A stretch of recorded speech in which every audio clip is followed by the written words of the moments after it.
नमस्कार. आजचा सवालमध्ये तुमचं मनपूर्वक स्वागत. आज पुन्हा एकदा आपण महत्त्वाच्या विषयावर चर्चा करणार आहोत आणि हा विषय आहे गेले 2 दिवस चर्चेत असलेला प्रीती जिंटा यांच्या विनयभंगाचा विषय. प्रीती जिंटा आणि नेस वाडिया प्रकरणामध्ये प्रीती जिंटा या अभिनेत्रीनं नेस वाडिया यांच्यावर विनयभंगाचा गुन्हा दाखल केलेला आहे आणि त्याची चर्चा 2 दिवस सगळ्या प्रसिद्धी माध्यमातून होते. पोलिसांची विधानं येत आहेत, त्यांच्या वकिलांची विधानं येत आहेत, लोक प्रतिक्रिया व्यक्त करतायत. माझा प्रश्न आज जो आहे तो जरा वेगळा आहे. या प्रकरणाच्या अनेक बाजू आणि समाजाचे दृष्टिकोन सुद्धा मला तपासायचे आहेत. प्रश्न बघा पडद्यावर. विनयभंग आणि बलात्काराच्या हाय प्रोफाईल प्रकरणांचं थिल्लरीकरण होत आहे का? कारण ज्या पद्धतीने चर्चा होते ही थिल्लरीकरणाकडे जाणारी आहे, सनसनाटीपणाकडे जाणारी आहे. प्रीती जिंटा या अभिनेत्री आहेत, याचा या प्रकरणाशी खरं तर काही संबंध नाही, पण ती अभिनेत्री आहे म्हणून तिची तक्रार खोटी असेल असं आधीच म्हटलं जात आहे. प्रीती जिंटा आणि नेस वाडिया यांचं आधी प्रेम प्रकरण होतं, त्यामुळे ती तक्रार आता एक सूड उगवण्यासाठी करते असाही आरोप केला जातो. असे आरोप करणं हे कोणत्या सभ्यतेत बसतं हाही माझा प्रश्न आहे. मुळामध्ये ही तक्रार खरी आहे किंवा खोटी आहे अजून सिद्ध झालेलं नाही, पण अशी तक्रार करण्याचा प्रीती जिंटाला हक्क आहे का? या प्रकरणाकडे आपण कसं बघतोय, माध्यमं कसं बघतायत, कायदा काय सांगतो, पोलीस काय सांगतात? पुरुषांचा दृष्टिकोन हाही आहे की काही बायका छळ करण्यासाठी पुरुषांचा अशा प्रकारच्या कायद्याचा वापर करतात, त्याची मला चर्चा करायची आहे आणि माध्यमांच्या दृष्टिकोनाविषयी बोलायचं आहे. आणि सगळ्यात महत्त्वाचा प्रश्न माझा शेवटी असणार आहे की बलात्कार आणि विनयभंगाची प्रकरणं तर देशामध्ये शेकडो होतात, मग आम्ही फक्त हाय प्रोफाईल सेलिब्रिटी प्रकरणांची चर्चा का करतो? याचं कारण त्यामध्ये चमचमीतपणा असतो, हे आहे का? हेही मला विचारायचं आहे. सर्व मुद्द्यांशी आपण चर्चा करणार आहोत. आपल्या सोबत आहे एक नामवंत असं पॅनल. आपल्या सोबत आहेत नीला लिमये. नीला लिमये या महाराष्ट्र महिला परिषदेच्या सरचिटणीस आहेत, काँग्रेसच्या प्रवक्त्या सुद्धा आहेत. माझ्यासोबत आहेत ज्येष्ठ पत्रकार निळू दामले. माझ्यासोबत पुण्याहून आहेत कायद्याचे अभ्यासक, सामाजिक कार्यकर्ते ॲडव्होकेट असीम सरोदे. माझ्यासोबत आहेत सुप्रसिद्ध अभिनेत्री विभावरी देशपांडे आणि माझ्यासोबत येणार आहेत पुरुष हक्क संरक्षण समितीच्या कायदे सल्लागार ॲडव्होकेट अनामिका विचारे सुद्धा. मी चर्चेला सुरुवात करतोय नीला लिमये तुमच्यापासून. तुम्ही या प्रकरणाकडे कसं बघताय? 2 दिवस कशी चर्चा झाली आपण बघतोय. याआधी सुद्धा अशा सेलिब्रिटी प्रकरणांची आपल्याकडे चर्चा झाली आहे. तुम्ही एकूणच स्त्री चळवळीशी संबंधित राहिलेला आहात, त्यामध्ये आघाडीवर राहिलेला आहात. तुम्ही कसं बघताय या प्रकरणाकडे? पहिली गोष्ट म्हणजे की या चर्चा जसं तुम्ही म्हणालात पूर्वी झालेल्या आहेत वेगवेगळ्या संदर्भात. साहजिकपणे ज्या सेलिब्रिटी लोक आहेत, मग ते अभिनेते असतील, बिझनेसमॅन असतील, एखादा मोठा नेता असेल, या माणसाचं आयुष्य कसं असेल ही उत्सुकता सर्वसामान्य लोकांमध्ये असते, नाही असं नाही आहे. पण मुद्दा पुढे येतो, त्या लोक त्याचं कॉपी करायचा पण प्रयत्न करतात की हा व्यक्ती काय खातो, काय पितो, कसा चालतो. पण जेव्हा एखादी स्त्री यातली आपल्यावर ह्या प्रकार घडलेला आहे जे आता प्रीती जिंटांनी व्यक्त केलं आहे ते जेव्हा व्यक्त करते आणि मग प्रसार माध्यमं ज्या रीतीने ते दाखवतात, खास करून मी असं म्हणेन की इलेक्ट्रॉनिक मीडिया ज्या रीतीने दाखवतात, त्यामुळे त्याच्यात नेमकं काय बघायचं आहे लोकांना हा एक गोंधळाचं संपूर्ण वातावरण तयार होतं. मग ती कुठे बसली होती, पुढच्या लाईनमध्ये बसली होती का, तिच्या मित्रांना तिने ती तिकटी दिली, म्हणजे जे काही असेल याच्यावरती वेगवेगळी चर्चा सुरू होते. मुख्य तिची जी तक्रार आहे की अरे माझ्यावर अन्याय झालाय, तर ती खरं खोटं काय ते पुढे ठरेल, पण त्याच्याकडे गांभीर्याने पाहिलंच जात नाही. मला असं म्हणायचं की त्यातलं गांभीर्यच नष्ट होतं आणि ते करण्यामध्ये मग हे प्रकरण कसं दाखवलं गेलं पाहिजे याच्याशी ते खूप संबंधित आहे असं मला वाटतं. निळू दामले, प्रसिद्धी माध्यमांचा याविषयीचा दृष्टिकोन जो आहे, एकूण आपण असं मानतो की समाजात जितका भ्रष्टाचार आहे, समाजात जितका दूषितपणा आहे, तितकाच तो प्रसिद्धी माध्यमांमध्ये आहे. तुम्ही पत्रकार आहात, मी पत्रकार आहे, आपण बघितलेलं आहे. पण प्रसिद्धी माध्यमांचा अशा प्रकरणांकडे बघण्याचा दृष्टिकोन जो असतो तो चविष्टपणे चघळण्याचा असतो, अचकट विचकटपणा करण्याचा असतो. प्रीती जिंटा आहे म्हणून चर्चा करायची, विनयभंग झालाय की बलात्कार झालाय म्हणून नाही चर्चा करायची. प्रीती जिंटा ही अभिनेत्री नसती, नेस वाडिया उद्योगपती नसते तर एवढी चर्चा झाली नसती. काय म्हणाल तुम्ही या माध्यमांच्या दृष्टिकोनाबद्दल? मला वाटतं अलीकडच्या काळामध्ये माध्यमांमध्ये उथळपणा बराच झाला आहे. उथळपणा म्हणा किंवा छचोरपणा म्हणा, मी तुम्ही ज्याला म्हणाल थ्रिल काहीतरी थिल्लरीकरण तुम्ही म्हटलं आहे. माध्यमांना मुळात आपण कशासाठी हे सगळे उद्योग करतो? आपण बातमी देतो ती कशासाठी देतो? एखादी माहिती द्यायची असते तरी कशासाठी द्यायची?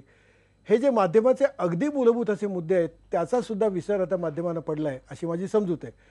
आणि त्यामुळे एखादा प्रश्न लोकांच्या समोर मांडताना, एखादा विषय लोकांच्या समोर मांडत असताना शक्यतो सर्व बाजू मांडाव्यात, त्याचा काही एक तोल असावा आणि आपण एकदम न्यायाधीश होऊन निर्णय करू नये नावाची एक साधी गोष्ट आहे, ही सुद्धा माध्यमामध्ये अलीकडच्या काळामध्ये पाळली जात नाही. म्हणजे कोर्टाचा जसा नियम आहे की तुम्ही दोन्ही वकिलांना बोलायला लावता आणि नंतर पुरावे तपासतात आणि त्यानंतर खूप काळानंतर कधीतरी निकाल लागतो.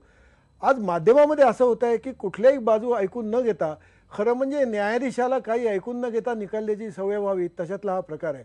आणि म्हणून मला वाटतं की ही एक परिपक्वता नाही आहे, उथळपणा खूप आला आहे आणि थिल्लरपणा आलेला आहे. मला वाटतं माध्यमांना जरा स्वतःकडे एकदा पुन्हा आरशात बघावं लागेल असं मला वाटतं. माध्यमांना आरशात बघावं लागेल. मला असीम सरोदेंकडे जायचं आहे, कायद्याची बाजू तपाशी आहे, पण त्याआधी मी विभावरी देशपांडेंकडे जाणार आहे. विभावरी देशपांडे, तुम्ही नाट्य क्षेत्रात काम करताय, तुम्ही चित्रपटाच्या क्षेत्रात आहात. प्रीती झिंटा ही एक महिला आहे आणि त्या महिलेनं विनयभंगाची तक्रार केली आहे. याहीपेक्षा ती अभिनेत्री आहे, ती कशी काय अशी तक्रार करू शकते? तिचं नव्हतं का आधी प्रेम प्रकरण याच माणसाशी, आणि मग ती तशीच असणार वगैरे वगैरे समाजाच्या चर्चा होतात. त्याविषयी तुम्ही काय म्हणाल? एकूणच समाज अशा प्रकारे प्रसिद्धीच्या क्षेत्रात असणाऱ्या सेलिब्रिटींविषयी विचार करताना खूप उथळपणे वागतोय असं वाटतं तुम्हाला? निश्चित मला असं वाटतं की सेलिब्रिटी असण्याचे दोन एक फायदा एक तोटा आहे. ह्यामध्ये असं होतं की अनेक वेळेला केवळ आपण चित्रपट किंवा सिनेमा टेलिव्हिजन क्षेत्रात आहोत म्हणून आमचं छोट्यातलं छोटं यशही फार मोठं करून लोकांसमोर आणलं जातं.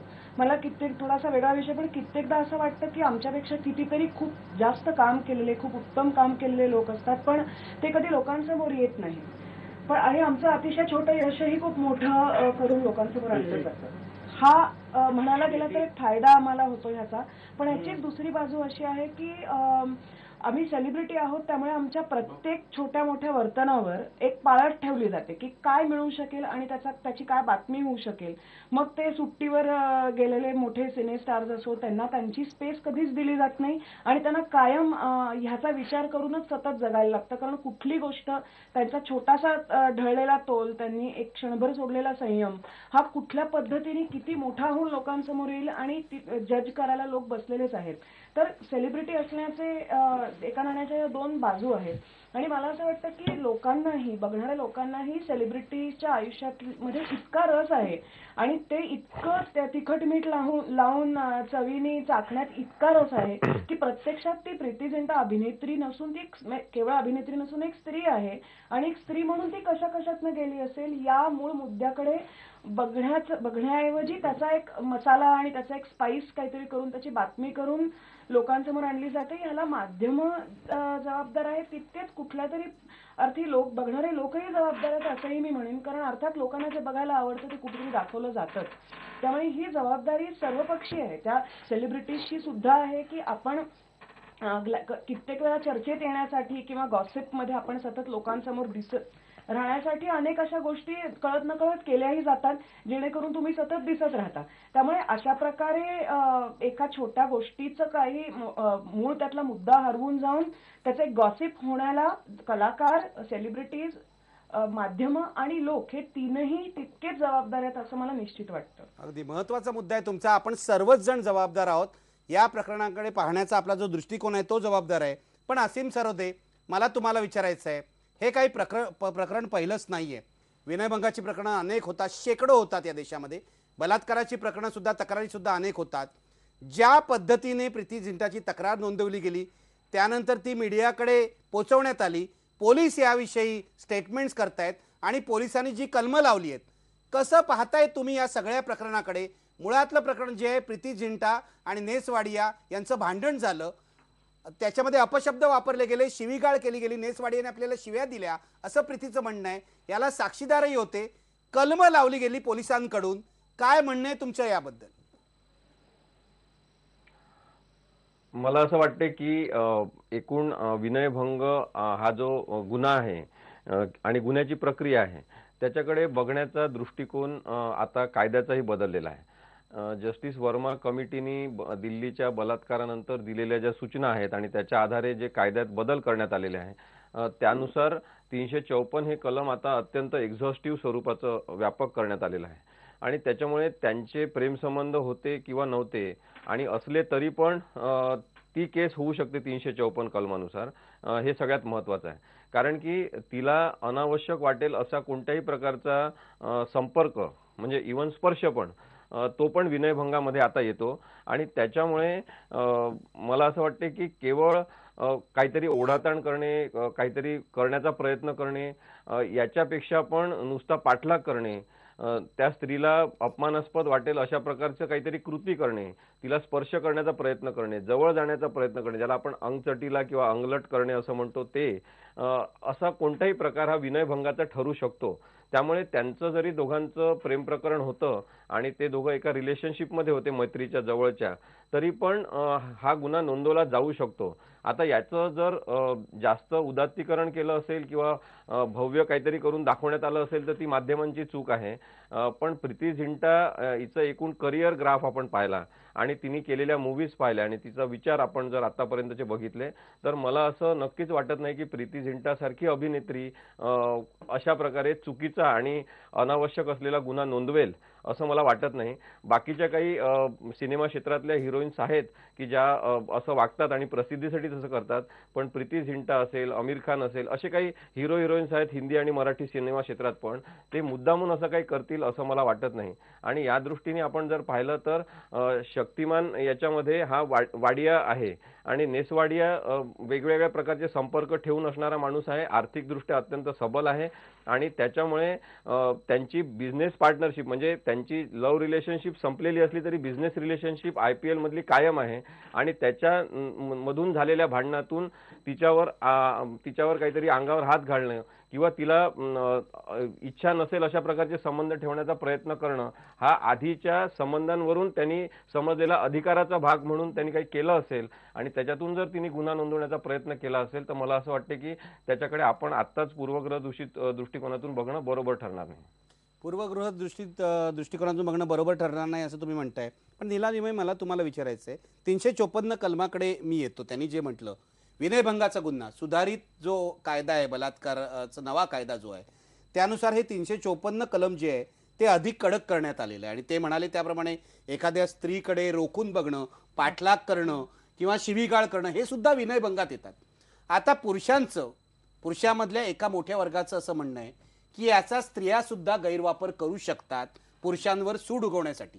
प्रीती झिंटावर तोही आरोप होतोय की एका बाजूला प्रीती झिंटावर आरोप होतोय की नेस वाडिया विरुद्ध ती गैरवापर करत असेल, दुसऱ्या बाजूला नेस वाडियावर आरोप होतोय की आर्थिक जे व्यवहार आहेत त्यासाठी त्यातून हे झालेलं असेल आणि विनयभंग हा सूड उगवण्यासाठी लावण्यात आलेला त्याच्यातलं सेक्शन आहे. तर तुमचं काय म्हणणं आहे? अशा प्रकारे भांडण झालं स्त्री पुरुषाचं, प्रीती झिंटा असेल किंवा हे सोडा, व्यक्ती सोडा, पुरुष आणि स्त्रीचं, तर विनयभंगाचा म्हणजे 354 कलम थेट लावलं जावं का? मला असं वाटतं की हा फक्त 354चा प्रश्न नाहीये. असे बरेच कायदे आहेत की ज्याच्यामध्ये नेमकं तो सूडबुद्धीसाठी घेतला गेला की खरोखरच त्या व्यक्तीवर अन्याय झाला होता. ह्याच्यामध्ये थोडासा जसं 498 आहे त्याच्याबद्दल सुद्धा हा प्रश्न निर्माण होतो. पण अशी जेव्हा एखादी स्त्री पुढे येऊन ही तक्रार नोंदवतीये त्याच्याकडे निदान गांभीर्याने बघितलं पाहिजे. मला असं वाटतं ते सुद्धा जेव्हा ज्या रीतीने हे प्रकरण इलेक्ट्रॉनिक मीडियामध्ये दाखवलं जातं त्याच्यामध्ये ते गांभीर्यच नष्ट होतं. मला असं वाटतं 2 प्रकरणं आपण ह्यावेळी एकाच वेळी घडलेली आहेत आपल्याकडे, ते बघितली पाहिजे. कंडक्टरचं तुम्ही पाहिलं असेल की पनवेल ते कल्याणकडे जाणारी जी बस होती त्याच्यामधल्या कंडक्टरला अक्षरशः खेचून बाहेर मारलं ते आपण पाहिलं, महिला कंडक्टरला, आणि त्याच्यामध्ये सुद्धा हे 354 कलम लावले. त्याच्यावर 2 कलम लावली आहेत. माझं त्याच्यामध्ये आणखीन भर घालतील काय असेल तर, एक 353 आहे आणि 354 आहे. 353 जे कलम आहे त्याच्यानुसार ड्युटीवर असणारा माणूस जो सेवेत आहे त्याच्याशी जर या रीतीने वर्तन केलं तर तो गुन्हा ठरतो आणि 354 कलमानुसार जर ती स्त्री असेल तर त्याच्यामध्ये आणखीन तो जादाचा म्हणजे स्त्री म्हणून तिच्यावर होणारा अन्याय असं पाहिलं जातं. मला असं वाटतं दोन्ही प्रसारमाध्यमांनी या दोन्ही घटना दाखवल्यात.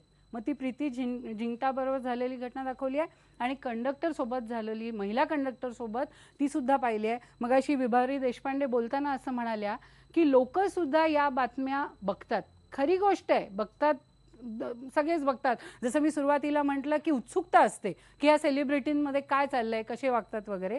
पण महिला बस कंडक्टरवर जे घटना घडली, मला असं वाटतं सामान्य स्त्रियांनी त्याबद्दल जास्त चर्चा केली केली आहे. केलेली आहे. पण माध्यमांनी नाही केली. माध्यमांनी नाही केली. माध्यमांनी त्याच्याबद्दल केली, मी नाही केली असं नाही म्हणणार, पण जेवढी प्रीती जिंटाबद्दल केली तेवढी तेवढी नाही केली. प्रीती जिंटाचा काल सतत, म्हणजे आम्ही सुद्धा बघत असताना तो जो सीसी कॅमेराचं जे फुटेज होतं त्याच्यामध्ये नेमकं आम्ही प्रीती जिंटाला शोधत होतो, जे की इतकं अस्पष्ट होतं.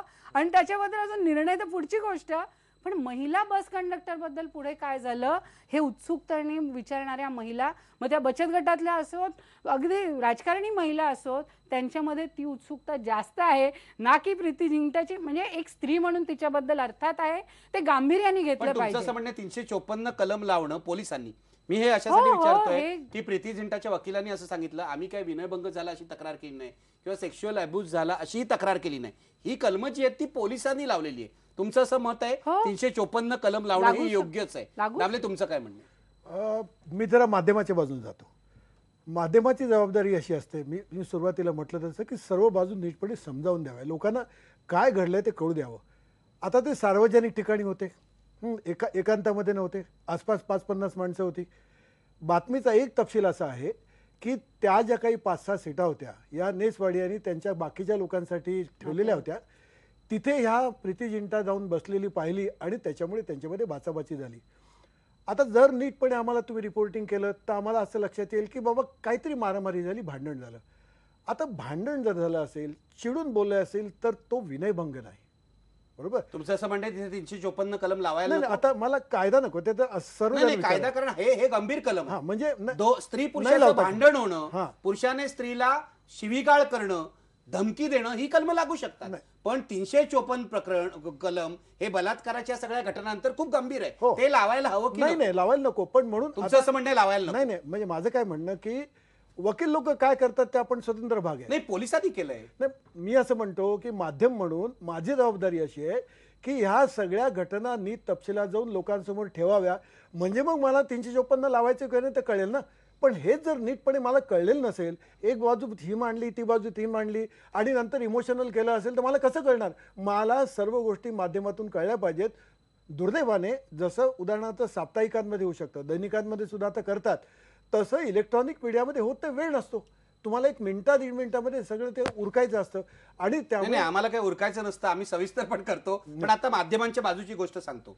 प्रीती जिंटाने तक्रार केली, कलम कोणती लावायची हे पोलिसांनी ठरवलेलं आहे आणि पोलिसांनी बातमी दिली आहे माध्यमांना की ही कलम लावली आणि याच्यामध्ये विनयभंगाचं कलम आहे. त्यामुळे बातमी अशी होते की प्रीती जिंटाची नेसवाडिया विरुद्ध विनयभंगाची तक्रार. तुमचं म्हणणं हा विनयभंग आहे की हा केवळ झगडा आहे? नाही, माझं म्हणणं असं, परिस्थिती वशात मला हे कळलं पाहिजे की घडलं काय.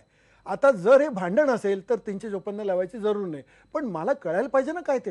म्हणजे विनयभंग असं म्हणत असताना तुम्ही विचार करा, स्टेडियममध्ये 1000 लोक 10,000 लोक बसलेत, आसपास माणसं आहेत, तिथे असं विनयभंग वगैरे मला शक्यता दिसत नाही.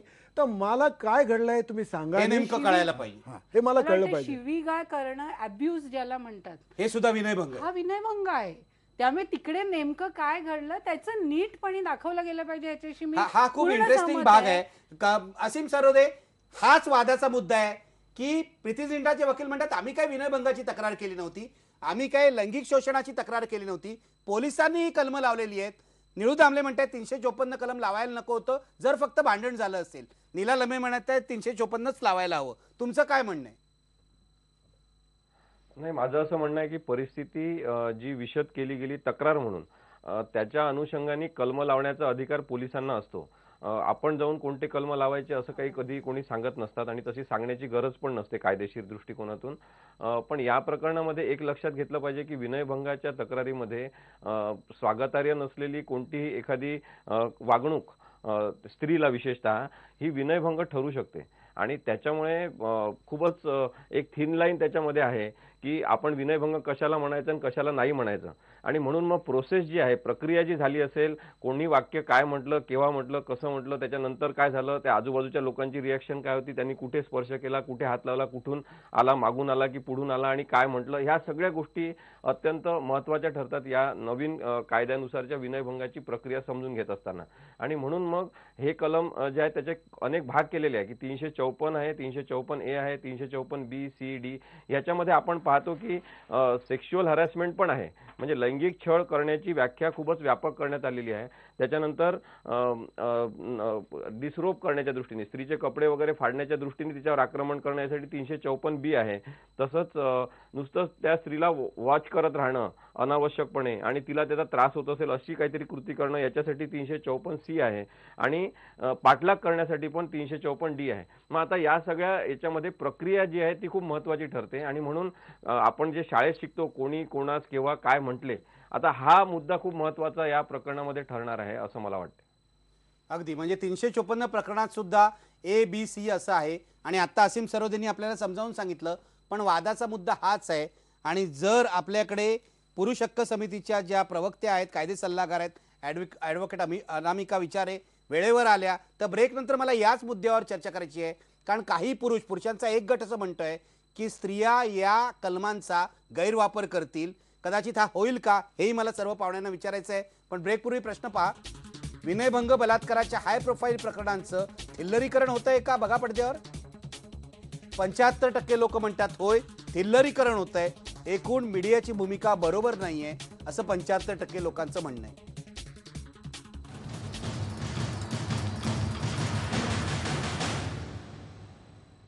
ब्रेक नंतर तुमचं स्वागत. ब्रेकपूर्वी आपण अतिशय एका महत्त्वाच्या मुद्द्यावर येऊन पोहोचलो होतो.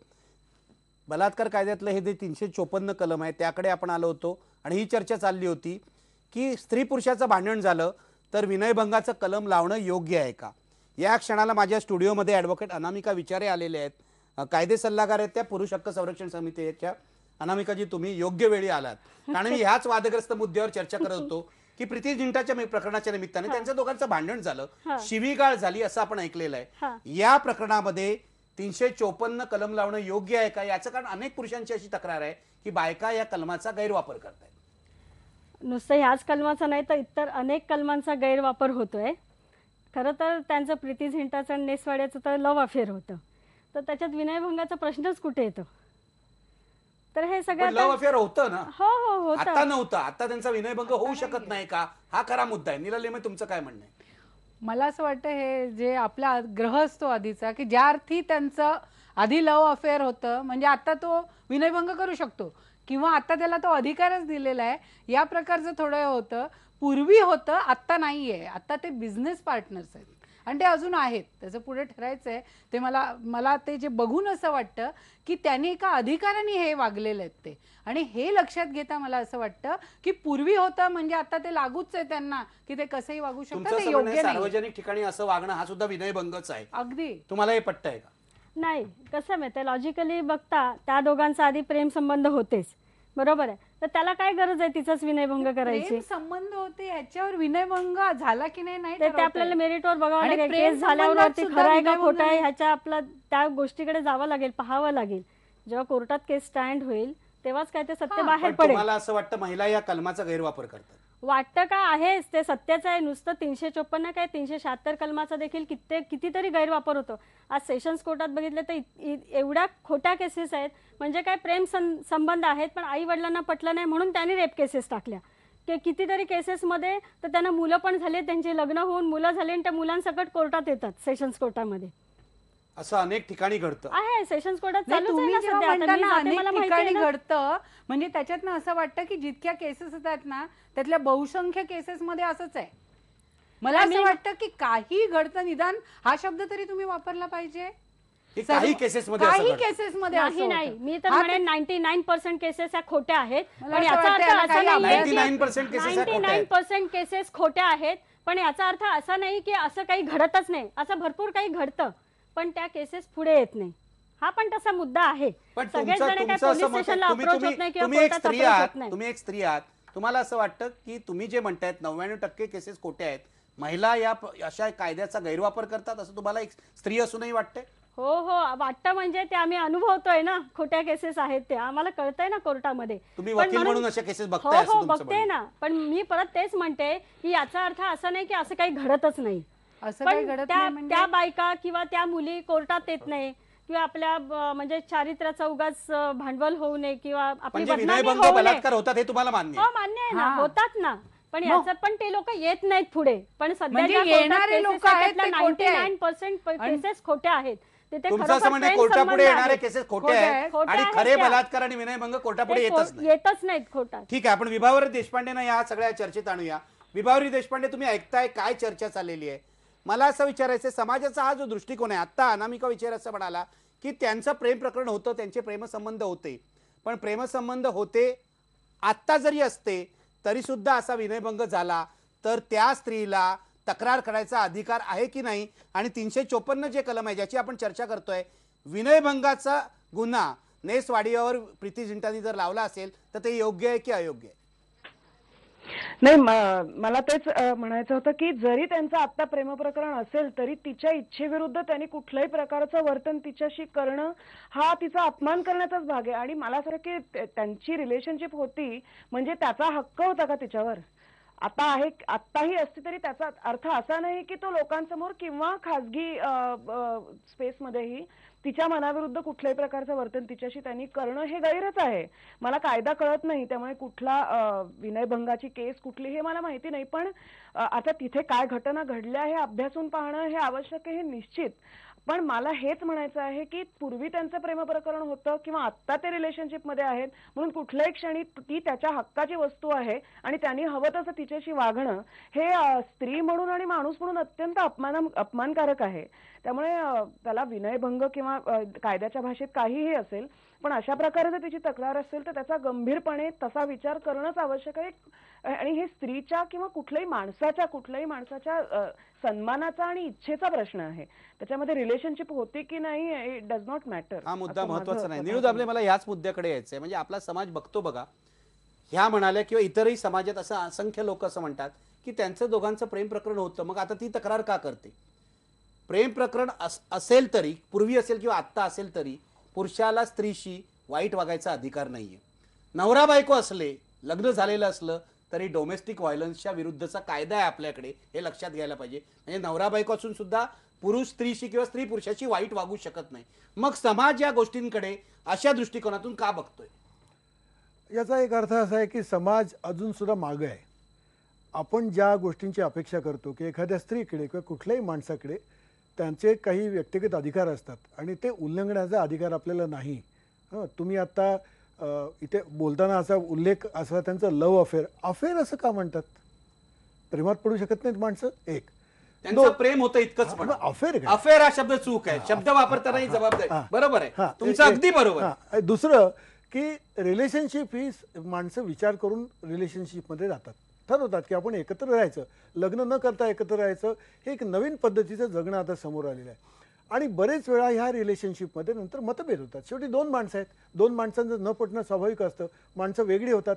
तसंही त्यांच्या बाबतीमध्ये घडलं असेल. पण ह्या सगळ्या गोष्टी शांतपणे घ्यायला आपल्याला शिकायला पाहिजे. आपल्याकडे अजून सुद्धा म्हणजे त्यांचं अफेअर, त्यांचं लफडं अशा अर्थाने विचार केला जातो. रिलेशनशिप आहे म्हणजे वाईट विचार केला जातो. या बाबतीत एक असंही लक्षात घ्या की वेश्या जर असेल, म्हणजे सेक्स वर्कर असेल, तर तिला सुद्धा अपमानाने बोलणं किंवा तिच्या इच्छेविरुद्ध जाणं हा सुद्धा गुन्हा आहे. तिच्यावरही जबरदस्ती करण्याचा कुणालाही अधिकार नाही, मोकळीक नाहीये. आता मी असं मानतो की ही समाजाची एक उन्नत अवस्था आहे, ही अधिक मॅच्युअर अशी अवस्था आहे. भारतामध्ये ती आली आहे असं मला वाटत नाही, कदाचित जगामध्येही नसे आले. कारण अजून सुद्धा स्त्रियांना उपभोग्य वस्तू दुय्यम दर्जाची किंवा तेयम दर्जाची मानलं जातं आणि त्यामुळे त्यांनी वाटेल ते सहन करावं असं मानलं जातं. अशी प्रवृत्ती जगात बऱ्याच पुरुषांमध्ये आहे, भारतामध्ये ते निश्चितपणे आहे. तुम्हाला असं वाटतं पुरुषांनीच आधी आपला दृष्टिकोन बदलायला हवा? आवश्यकच आहे, खरंच आहे. मग या म्हणतात त्याचं काय की स्त्रियाही गैरफायदा घेतात? नाही, स्त्रिया बघा, स्त्रिया गैरफायदा घेत असतील शक्य आहे, कारण स्त्री शेवटी माणूस असते. पुरुषच फक्त दोषी असतात आणि स्त्रिया नसतात असं म्हणायला काही वाव नाही. गुन्हा हे स्त्रियाही करतात, पुरुषही करतात. आपलं काय म्हणणं, गुन्हा कोणी केलेला असो त्याला परवानगी नसेल. म्हणजे स्त्री सुद्धा जर चुकीचं वागत असेल तर याचा अर्थ ती स्त्री म्हणून तिची सुटका नाही होता का? समान अधिकार म्हणजे सरसकटपणे आता मी या महत्वाच्या मुद्द्याकडे येतो, कारण सरसकटपणे आपण बघतो आणि हा आरोप अनेकदा केला जातो उघडपणे स्त्रीमुक्ती चळवळीवर, की स्त्रीने आरोप केले की ते खरेच आहेत असं मांडण्याची पद्धत आहे. हे तुम्हाला मान्य नाही? नाही नाही, असं असू नये ना. काय बघा, असं नाही स्त्रीमुक्ती इतिहासामध्ये चळवळ सगळी म्हणत नाही, असा आरोप केला जातो. नाही, असा आरोप केला जातो. आपण मागे वळून पाहिलं तर लक्षात येतं की सामान्यतः आतापर्यंत काही हजार वर्षांचा जो नोंद इतिहास आहे त्याच्यामध्ये पुरुष हे स्त्रीला सामान्यतः वाईट वागवतात असं आतापर्यंत आपलं ऑब्झर्वेशन आहे. हे तुम्हाला मान्य आहे? हा, आणि त्यामुळे परिस्थिती अशी आहे की लोक असं मानतात की स्त्रीला तुम्ही असं वागू नका. पण बदलत्या काळामध्ये हेही शक्य आहे की स्त्रिया सुद्धा दुष्टपणाने वागू शकतात, स्त्रिया सुद्धा पुरुषांचा अपमान करू शकतात, स्त्रिया सुद्धा पुरुषांचा विनयभंग करू शकतात. हे सगळं शक्य आहे. ह्या शक्यता गृहीत धरून आपण असं मानूया की दोघांनाही समानतेने वागवता आलं पाहिजे, स्त्रियांना आणि पुरुषांना. परंतु आज घडीला जे घडलेलं आहे ते असं आहे की स्त्रियांवर अधिक अन्याय होतो, त्यामुळे तुम्हाला तिथे अधिक काळजी घेतली पाहिजे असं मला वाटतं. हे मान्य आहे, पण म्हणजे तुम्ही असं म्हणताय की प्रत्येक प्रकरणाची जी तपासणी आहे ती स्वतंत्रपणे व्हायला पाहिजे. व्हायला पाहिजे ह्याचा याच्यामध्ये जनरलायझेशन नाही करताय? नाही नाही, जनरलायझेशन सोडून देऊ. माझं म्हणणं की मुळामध्ये सर्वज्ञांनी ज्याचा उल्लेख केला, तपशील बघा, घटना काय घडली आहे ती बघा. ही घटना काय घडली आहे ते न बघता, तपशिलात न जाता भावनेच्या आहारी जाऊन कोणची गोष्ट करता दोन्ही बाजूनी भावनेच्या आहारी जाऊन विधानं करता कामा नये. मला तुमच्याकडे यायचंय, पण त्याआधी मी असीम सरोदेंकडे जातो. असीम सरोदे, तुम्ही वकील आहात, इथे अनामिका विचारेही वकील आहेत. त्या असं म्हणतायत कोर्टामध्ये ज्या केसेस येतात त्या खऱ्या बलात्काराच्या किंवा विनयभंगाच्या नसत्यातच. वकील म्हणून त्या म्हणतायत, जबाबदारीने बोलतायत असं मी गृहीत धरतोय. तुमचं काय मत आहे याविषयी? नाही, मला असं वाटते की त्यांनी आणखी थोडा अभ्यास करायला पाहिजे. आम्ही वेगळ्या दृष्टिकोनातून काम केलेलं आहे आणि अनेक वकिलांना हे माहिती आहे की कोर्टामध्ये मॅक्झिमम केसेस या खऱ्या येतात, त्या सिद्ध होत नाही हा वेगळा भाग आहे. त्याच्यामुळे सिद्ध न होणं आणि त्या पुराव्याच्या पूर्ण आधारावर केस सिद्ध न झाल्यामुळे आरोपी सुटणं ही खूप वेगळी गोष्ट आहे. आता थोडीशी आकडेवारी पण आपण बघायला पाहिजे. आणि हे पण सुरुवातीलाच मी सांगून देतो की अनेक केसेस आहेत की ज्या रिपोर्टच होत नाही.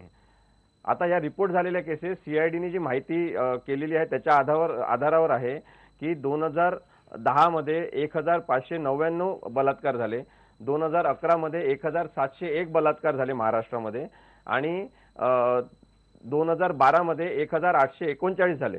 मग मॉलेस्टेशन ज्याला आपण विनयभंगाचे प्रकार म्हणतो त्याच्यामध्ये 3661 विनयभंगाचे प्रकार 2010 मध्ये झाले, 3794 2011 मध्ये झाले आणि 3935 हे 2012 मध्ये झाले. तर सेक्शुअल हॅरेसमेंटच्या पण काही केसेस झाल्या. आणखी एक छोटीशी आकडेवारी मी आपल्याला सांगतो की ओळखीच्या आणि बिना ओळखीच्या लोकांनी बलात्कार करण्याचे पण इथे आकडेवारी दिलेली आहे.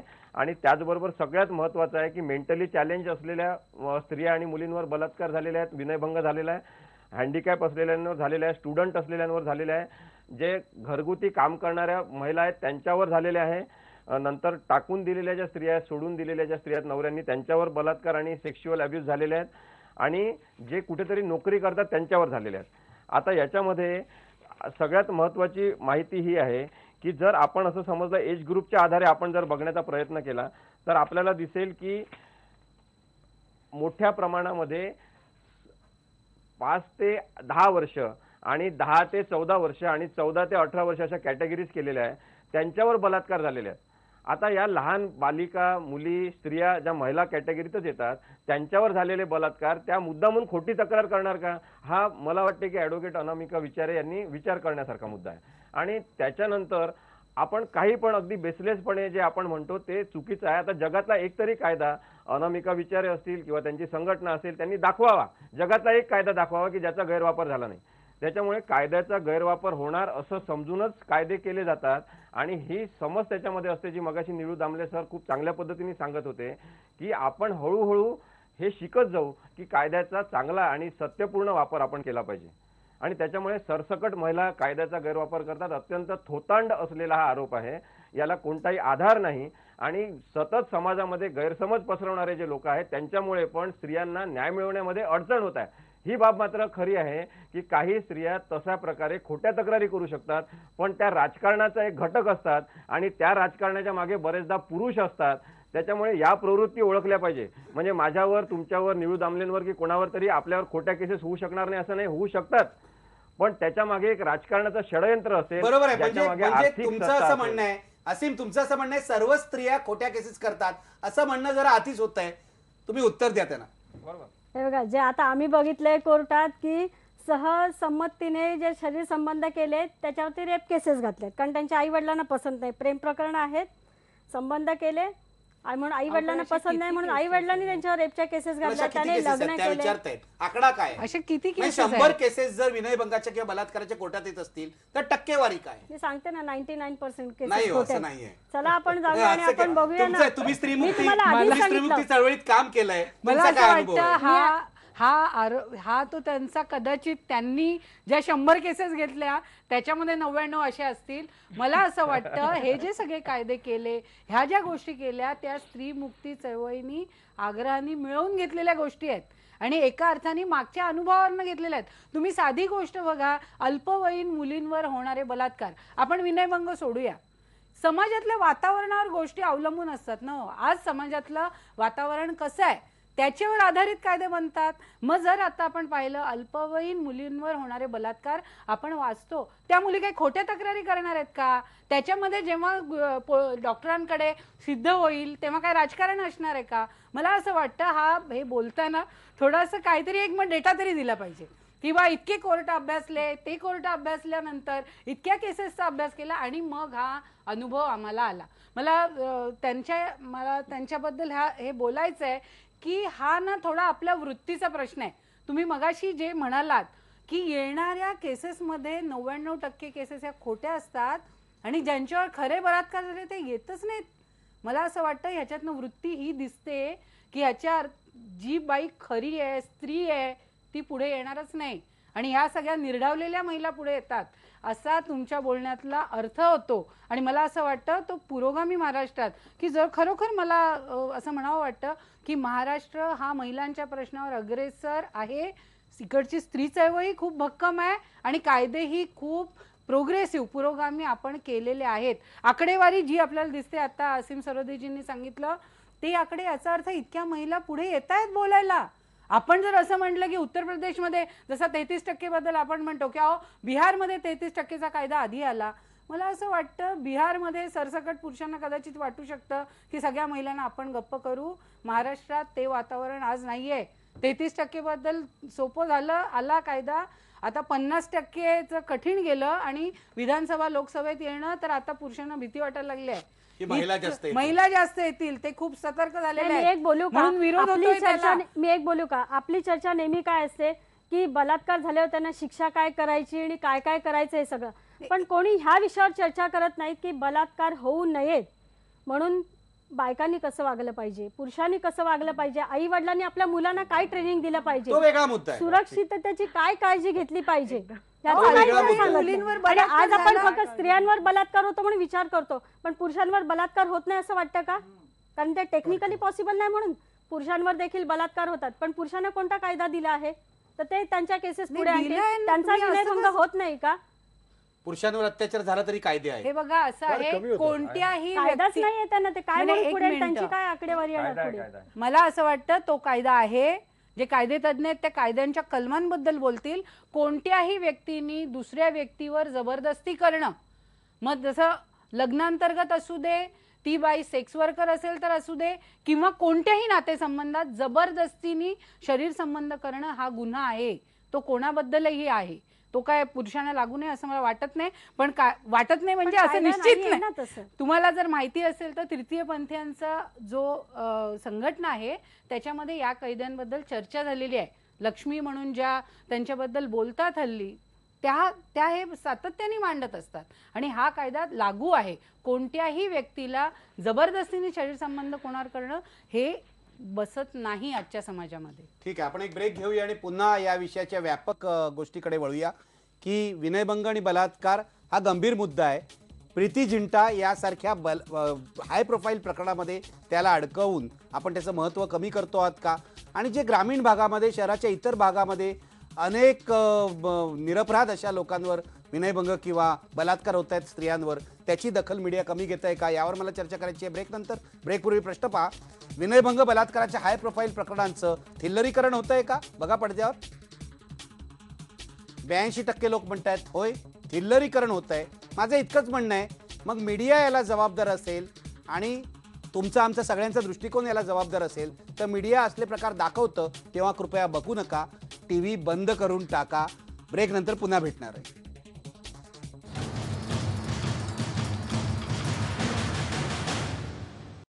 वेगवेगळ्या मुद्द्यांवर आपण चर्चा केली आहे. शेवटी मला या मुद्द्यांकडे यायचं आहे की थिल्लरीकरण अशा प्रकरणांचं जर होऊ द्यायचं नसेल तर काय करायचं. विनयभंग, बलात्कार हे जे विषय आहेत ते खूप गंभीर आहेत, त्यांच्यावर कायमचे उपाय व्हायला हवेत. पण थिल्लरीकरण आपण करतोय, त्याची चविष्टपणे चर्चा करतोय, ती टाळायची असेल आणि पुढे जायचं असेल तर काय करायचं. मी सुरू करतोय विभावरी देशपांडेंपासून. विभावरी, काय करायचं जर थिल्लरीकरण टाळायचं असेल तर? मला असं वाटतं की मुळात एखाद्या व्यक्तीला व्यक्ती म्हणून जो मुळात सन्मान देणं मिळणं आवश्यक आहे तो आधी दिला घेतला पाहिजे. कलाकाराला कलाकार म्हणून किंवा कुठल्याही क्षेत्रातल्या कुठल्याही व्यक्तीला एक माणूस म्हणून किंवा त्याच्या कर्तृत्वासाठी त्याला जो सन्मान मिळाला पाहिजे तो लोकांकडनंही दिला गेला पाहिजे आणि त्या व्यक्तीनी त्या पद्धतीने स्वतःला प्रेझेंट करणंही आवश्यक आहे. त्यामुळे त्या मूळ मुद्द्याच्या आजूबाजूची जी चविष्ट आणि मसालेदार चर्चा होते ती कदाचित बाजूला पडून थेट मुद्द्याला भिडण्याचा आणि मुद्द्याकडे डोळसपणे पाहण्याचा दृष्टिकोन वाढला जाईल. जसं निळू सर मगाशी म्हणाले की एका प्रगत सोसायटीकडे जाण्याचा हा कदाचित मार्ग असेल आणि मुळात रिस्पेक्टनी कुठल्याही गोष्टीकडे बघणं हा सन्मानाचा मुद्दा मला सगळ्यात जास्त महत्त्वाचा वाटतो. कदाचित वेळ लागेल या गोष्टीला पण मुळात त्याचं भान असणं आवश्यक आहे हे मला वाटतं. मग त्यात माध्यमही आली, त्यात एक माणूस एकमेकांकडे दोन माणसं कसं बघतात हेही आलं आणि एकूणच समाजाचा दृष्टिकोन किती डोळस आणि किती सतर्क आणि सन्मानपूर्ण आहे हे खूप महत्त्वाचं आहे असं मला वाटतं. अनामिका विचारे. तर थिल्लरीकरण होऊ नये म्हणजे आपल्याला मीडियामध्ये ह्याची जास्त चर्चाच करता येणार नाही. नाही का, थिल्लरपणे चर्चा न करता आजच्यासारखी गंभीरपणे चर्चा आपण करू शकतो. चर्चा करता येतं कारण तुम्हाला असं वाटतं का मीडिया फक्त थिल्लरपणे चर्चा करतं? नाही, असं काही नाही. त्यात थिल्लरीकरण जाऊ नये त्यांनी अति चर्चा करून. पण तुम्ही म्हणले की हाय प्रोफाईल लोकांचं जास्त मीडियाद्वारे होतं. नॅचरली ते सेलिब्रिटी असल्यामुळे त्यांच्या घरात फट झालं तरी ते मीडियाद्वारे प्रसिद्ध होणारच आहे. सामान्य माणसांचं तसं मीडियाद्वारे प्रसिद्ध होणार नाहीये.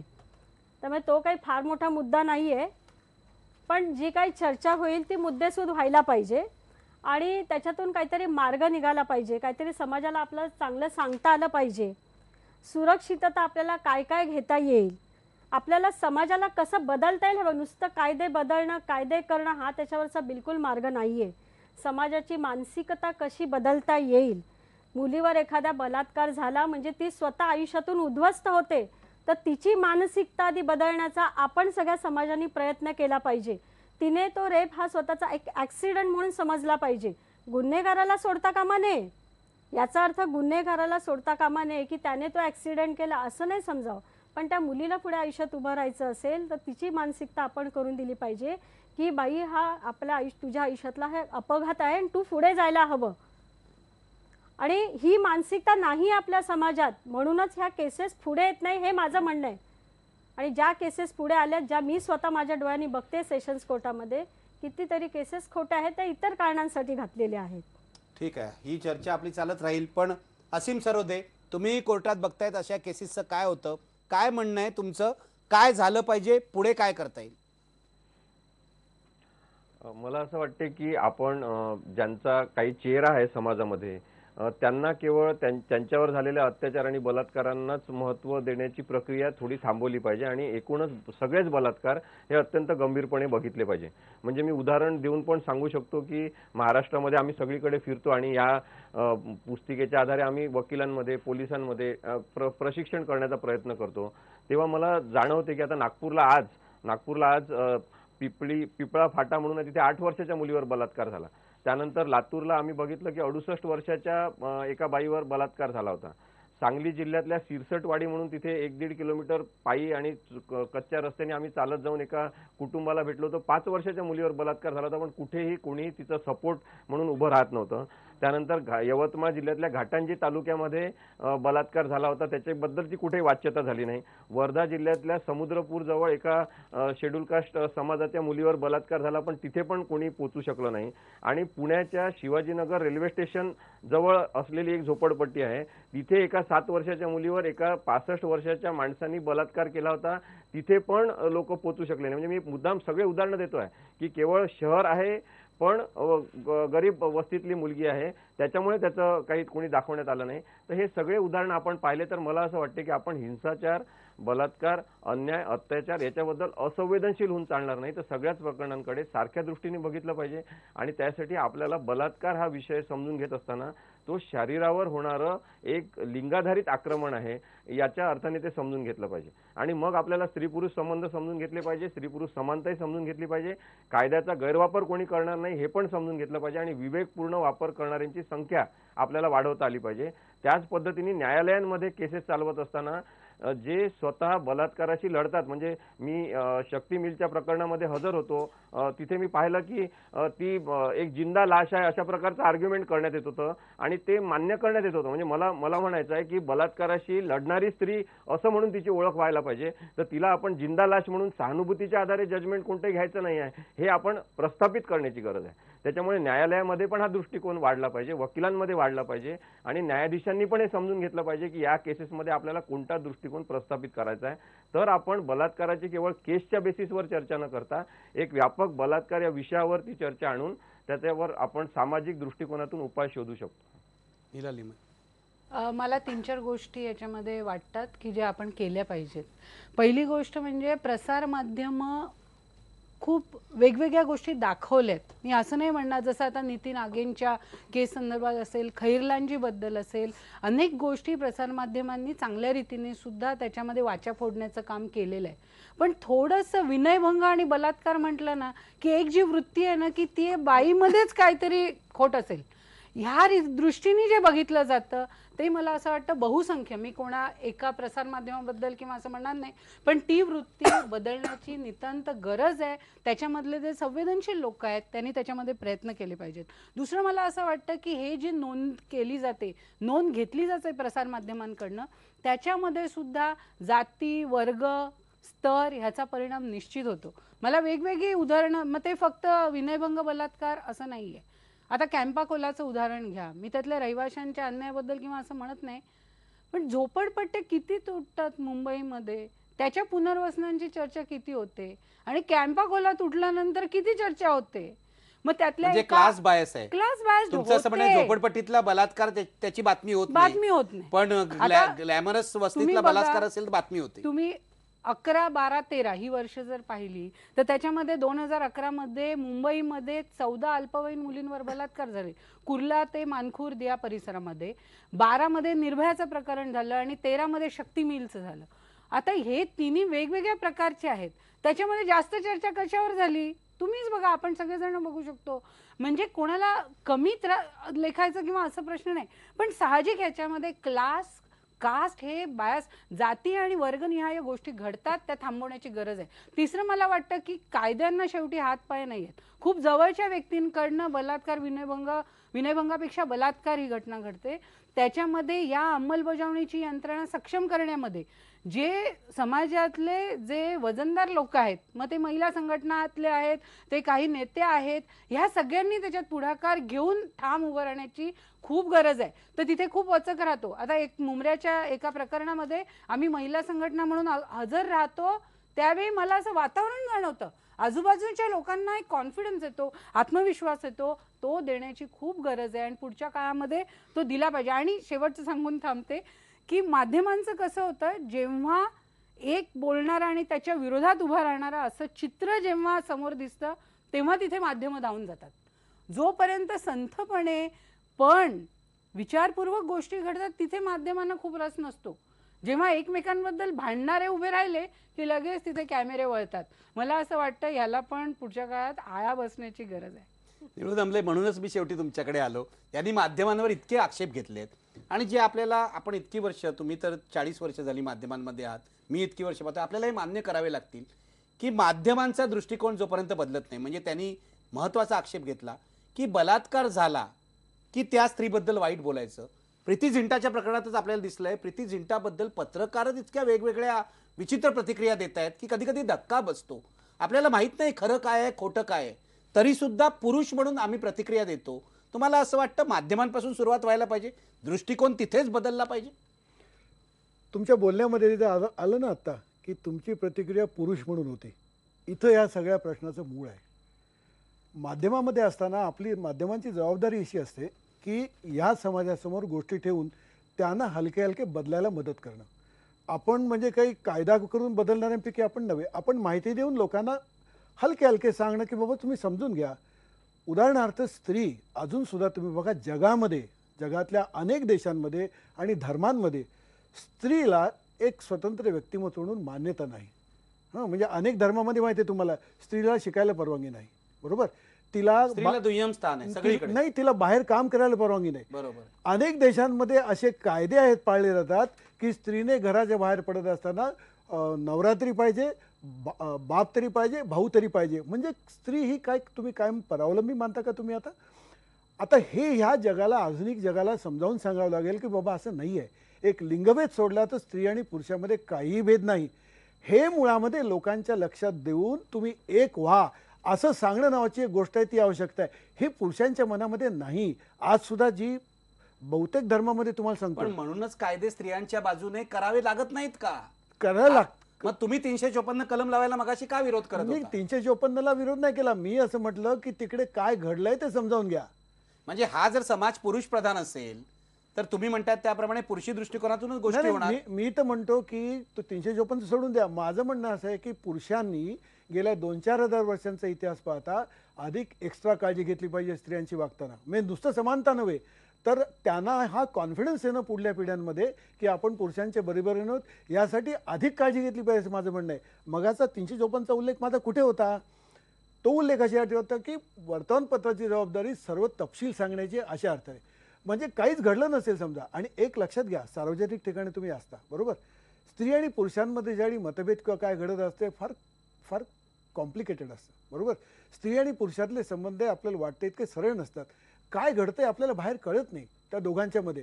तेव्हा अशा वेळी एकदम भावनेच्या आहारीने जाऊन काहीतरी उद्योग करण्यापेक्षा नीट समजून घ्या असं माझं म्हणणं आहे. आता विनयभंग जर केला असेल, आणि नुसतं विनयभंग नव्हे, आपण तर असं म्हणतोय की एखाद्या स्त्रीला टाकून बोलणं सुद्धा, शिव्या देऊन बोलणं हे सुद्धा हे अपमानास्पद होता कामा नये. त्यामुळे कलम तशी लावायला पाहिजेत, अपमान होता कामा नये. स्त्रीचं स्वातंत्र्य, स्त्रीचं व्यक्तिमत्व राखलं पाहिजे. 354 कलम लावू नये असं मी नाही म्हटलं. काय घडलं ते बघा आणि त्यानुसार योग्य ते कलम लावा असं मी म्हटलं. म्हणजे प्रीती झिंटा अभिनेत्री आहे की नाही याचा काही संबंध नाही, ती स्त्री आहे. तिला जर आपला अपमान झाला असं वाटत असेल तर तिला तिथे जाऊन गुन्हा दाखल करण्याचा हक्क आहे.